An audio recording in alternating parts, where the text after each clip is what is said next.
Mitcham Fair has a lengthy history. It's said to date back to Elizabethan times when many Tudor courtiers were living locally, and Queen Elizabeth is known to have visited Mitcham at least 5 times between 1591 and 1598. And she's said to have been so charmed by dancing on the village green staged in her honour that she gave a charter authorising an annual fair to be held there. No documentary evidence survives to prove this claim, but a fair has certainly been held in Mitcham since the 16th century. Mitcham was then divided between 5 manors, and it was customary for the lord of the manor of Biggin and Tamworth in Upper Mitcham to gather tolls for the holding of the fair, and these were collected by his steward. This is Sir Julius Cecil Adelmere. He was a judge of the Admiralty Court and later Lord Chancellor and Master of the Rolls. And he lived at a property which stood off London Road in Mitcham, not far from the current flats at Gedge and Barron Court. And this property is certainly known to have been visited by Elizabeth I and her retinue in August 1598. And it's some of the entertainment staged in her honour at around this time, but said to have led to the issuing of a charter for an annual fair. English fairs such as the St Bartholomew's Fair, founded in the Middle Ages, featured music, acrobats and storytellers, as well as dancing, food stalls and the trading of goods and livestock.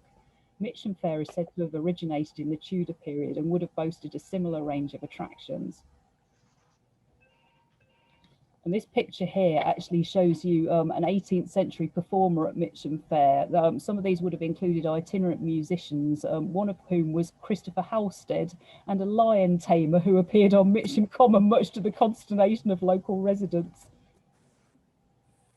During the 18th century, there were several attempts to suppress the fair.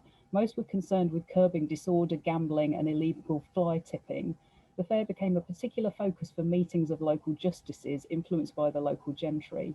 A 1770 meeting of JPs at the King's Head, that's what's now known as the Burn Bullock pub in Mitcham, took steps for the prevention of nuisance caused by the late night drinking and the erection of booths and sheds where were acted plays and drolls and unlawful gaming, which encouraged vice and immorality and the ruining and debauching of servants, apprentices, and others. By 1775, the worst excesses were over, and the letting of plots was arranged by an agent of the lord of the manor. The fair lasted 3 days at that stage, from the 12th to the 14th of August, but caravans could not pull up on the fairground until the 11th. I'm just showing you this picture because this is actually the King's Head near Cricket Green, as I said, now known as the Burn Bullock pub. And this hosted meetings of local justices of the peace to consider complaints about drunkenness and bad behaviour at Mitcham Fair during the 18th century.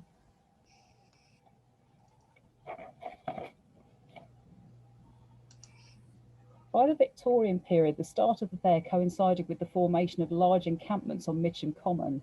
Gypsies had long been associated with the fair. Some supplied early dancing booths and stalls, and when the fair was held on the upper green, it was customary for gypsies and showmen to pitch camp on the common. Arriving a week or two before the fair, they parked up to 200 tents and wagons on Three Kings Piece, or the area between Beddington Lane and the Red House.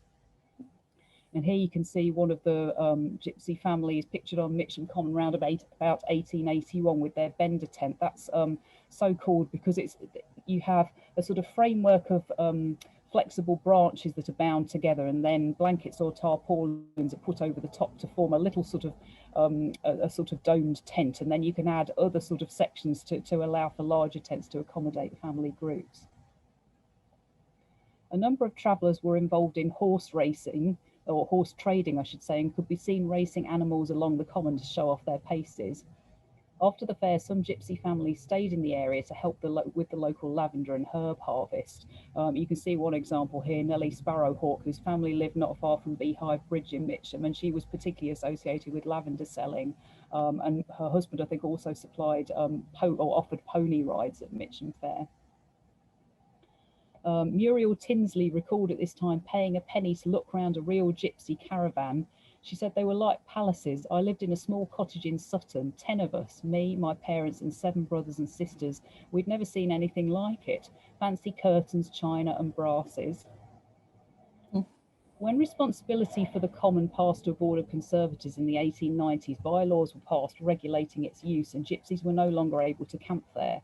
Some continued to live in caravans or on private ground, but others moved into houses, and many of those families are said to have set up home around the Phipps Bridge area. There was a particular tradition associated with Mitcham Fair of building grottos. You can see an example here from the early 1900s. And this is said to have been linked to the medieval feast of St. James the Apostle, which, according to the old Julian calendar, was on the 5th of August. During the Middle Ages, pilgrims wore scallop-shaped lead badges to show that they had visited the shrine of St. Iago, that's St. James of Compostela, in Galicia in Spain. And this is thought to be linked to the tradition of local children building roadside grottos in the days leading up to the annual Mitcham Fair. The grottos were made from shells, bits of pot, tile, and brick, decorated with flowers and bits of mirror or glass to symbolise water. In the Victorian period, local historian Tom Francis recalled, and I'll go back up to show you that picture, children's grubby faces glowing with pride in their handiwork. They would plead with passers-by to remember the grotto.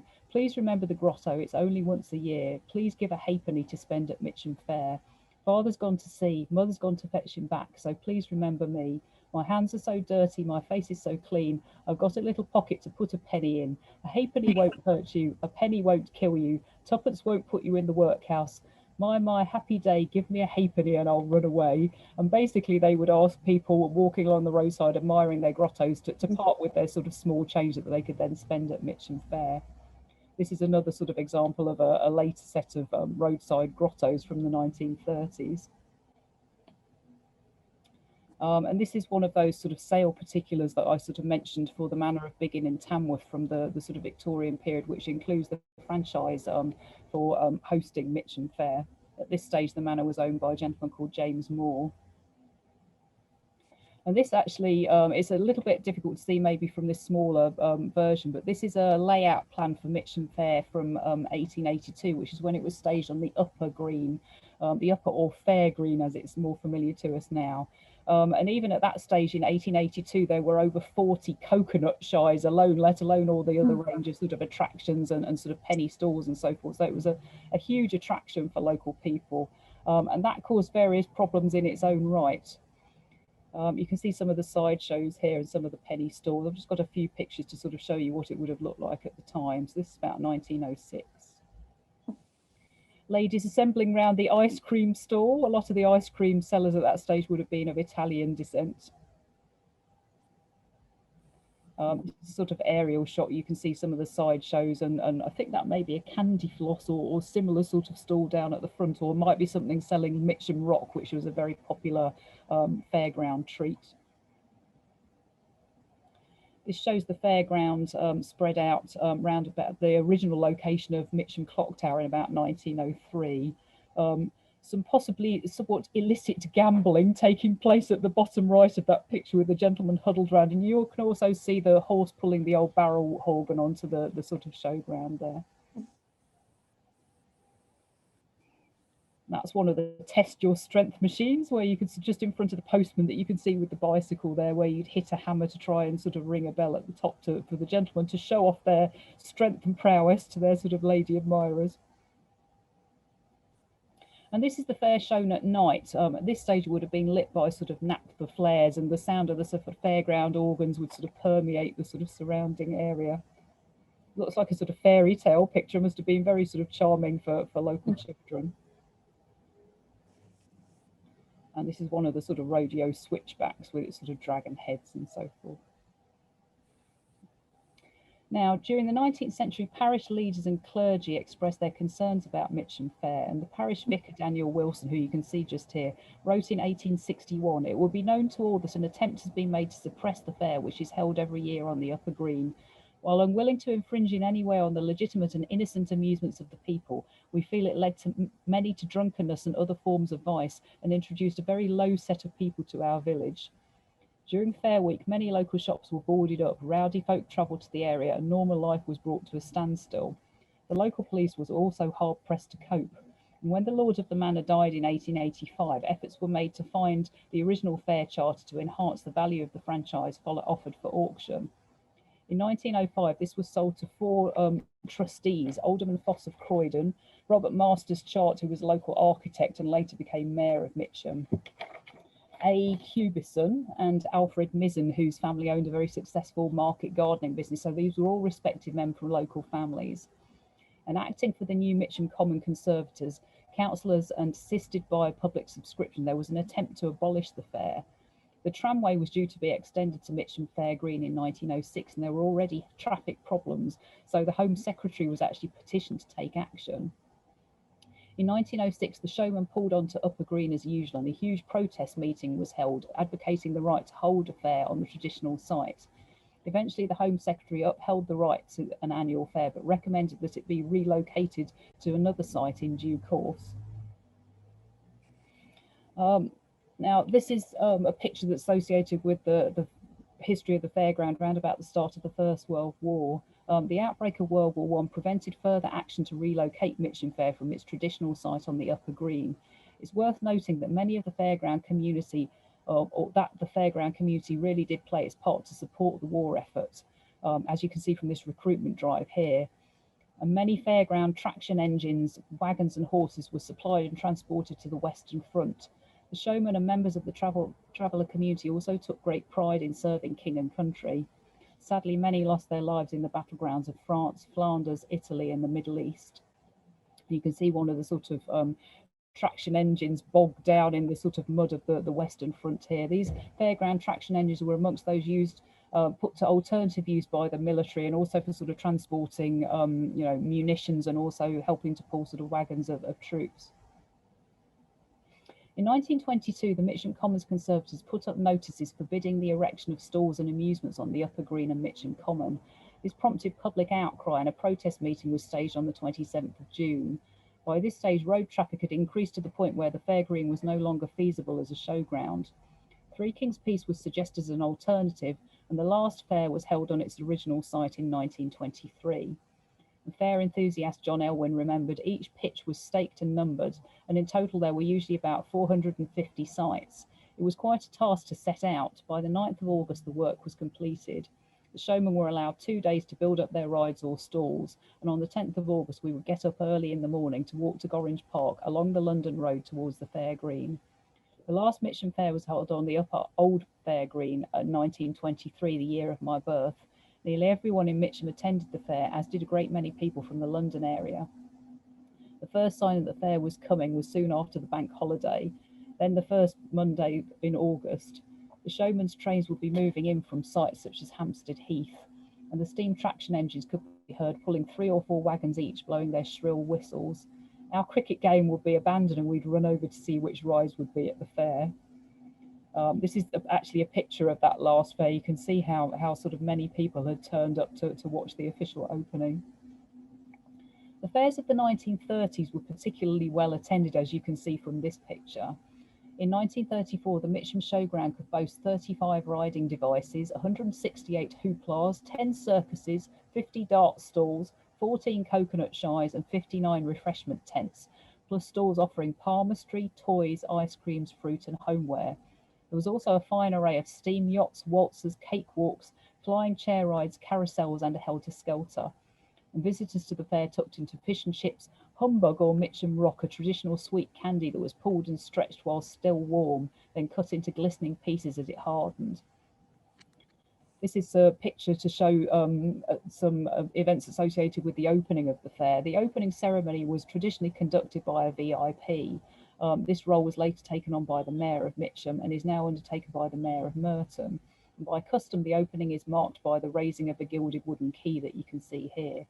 This is said to have been made in Croydon and brought to Mitcham by showman John Sweetlove in 1853. It's been passed down to his descendants, or by his descendants, the Clasper family.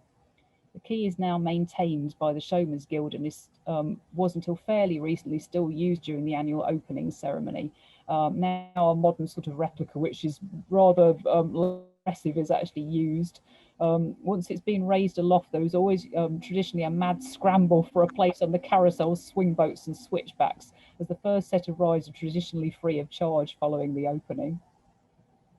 And here you can see the sort of vast crowds of people that used to sort of attend Mitcham Fair during the 1930s. If you bear in mind the fact that 2 things really, one, that in the sort of early 1930s, obviously you're in the sort of Depression era, so any form of entertainment is likely to bring sort of some level of enjoyment and enthusiasm from the local population. And then by the time you get to 1934, Mitcham had actually become a borough in its own right, so there was a lot of pride about local events and activities staged in the area. This is some pictures of the sort of carousels and the chaeroplanes on the fairground at Three Kings Peace. Candy Floss and a ride on the Dobbies. I don't know. Obviously, it's fairly sedate roundabout because the Candy Floss is staying on its sort of little stick. It's also quite poignant seeing this picture of the little ones, because this is 1939. This is the last fair that was actually held just weeks before the start of World War II. So many of these little ones would then have been evacuated, and Candy Floss would have been nothing but a memory because sugar and various other things would have soon been rationed. The fairground was, you can see some more of the sort of pictures from the 1930s. That's the mayor crammed into a dodgem with his lady wife after the opening ceremony, and some little ones in a carousel. So during World War II, the fairground was ploughed up to grow vegetables as part of the Dig for Victory campaign, and air raid shelters were built at the edge of the common or the showground. Many showmen were on active service or supporting the war effort. However, during the latter part of the war, small affairs were held on an unploughed portion of the common as part of the government's Holiday as at Home campaign to boost public morale. But it was not until 1948 that Mitcham Fair finally returned to its full strength. And here you can see some of the sort of wartime allotments created on some of the sort of open ground. This would have been a similar picture around Three Kings Peace during the 1940s. It was during the 1950s that a processional drive was added to the official opening ceremony of the fair. The Mayor of Mitcham drove from the Town Hall, then Vestry Hall on London Road in Mitcham, through the local streets in an open carriage. This was later replaced by the mayoral car before arriving at the fairground. And here he would give a speech and lift the gilded key. If the opening ceremony fell on a weekend, a Sunday service would also be delivered by the chaplain to the Fairground Society, and hymns would be played on the fairground organ. Local resident John Elwyn recalled, shortly before 12 noon, a large group of council officials would turn up and mount the stage with prominent showman Tom Norman, who would be in a dress suit and bow tie at the microphone. Newsreel cameramen would shoot the scenes in front of the show. The speeches would be made and the mayor would be introduced. Then Tom Norman would raise 3 cheers from the crowd for the mayor, and the golden key would be held aloft as 2 silver bells would ring. This was the showman's signal. All the music started up at once. Steam whistles would blow and the noise would be terrific. The fair was now open. This is a device that you can see here. It's called a mutoscope, or what the butler saw machine. This flipped through a reel of sequential postcards to create what appeared to the viewers a moving image. I don't know what's being shown on this one, but it's obviously sort of tickled the enthusiasm of these young girls.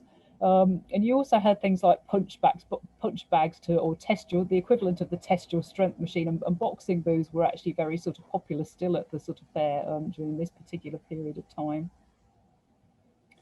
During the late 1950s and the early 60s, the fair was greatly hampered by wet weather, which turned the showground into a boggy mess. You can see some of the sort of showmen's vehicles being sort of bogged down in the sort of wet ground just here.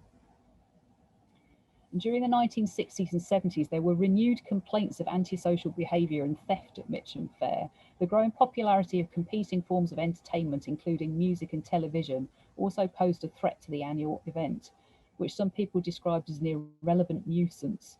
To avoid some of the chaotic scenes associated with the arrival of multiple caravans, trucks and amusements, the newly formed London Borough of Merton gave more thought to the layout of pitches. They also organised car parks, a site office on Three Kings Peace and public toilets. Food health and safety was also improved, including regular hygiene inspections for food stalls on the fairground. The costs associated with these changes were passed on to the showmen to avoid a local rate increase. And this caused problems for the fairground community, as the declining popularity of the fair was already making it harder for them to make a living. We show you a few more pictures from the 1950s and 60s. If you look down at the front there, you've got Mitcham's equivalent of teddy boys lurking around the bottom of those sort of swing boats, very sort of trendy with their sort of DA haircuts. This is the Octopus Ride from 1961. And the glow of fairground lights in the 1960s. Many of the difficulties experienced by the showman at this time were compounded by bad weather.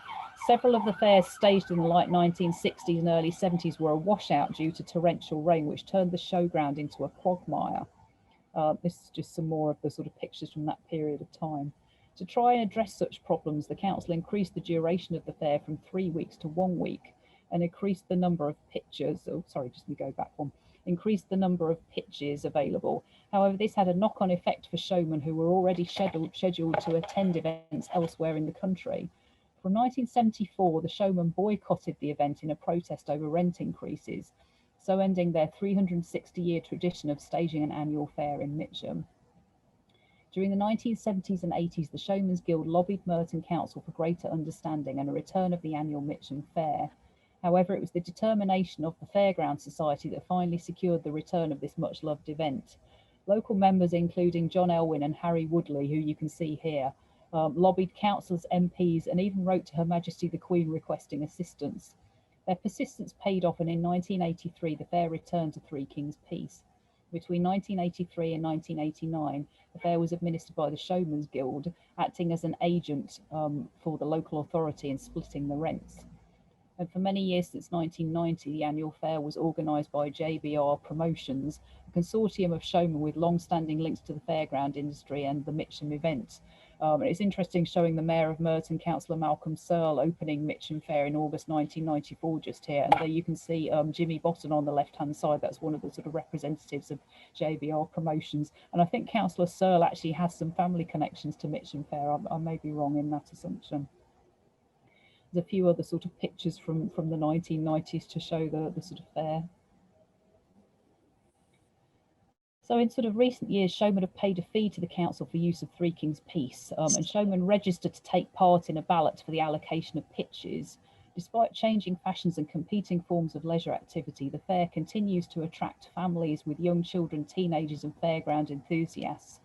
Mitcham Fair is now one of the oldest and largest surviving fairs in the UK, a tradition which deserves to be celebrated. So let's just show you a last sort of couple of pictures. Some of the fairground treats there: hot dogs, candy floss, not Mitcham Rock any longer, but certainly fairground rock and popcorn. And there we go, folks. That sort of concludes my talk about Mitcham Fair.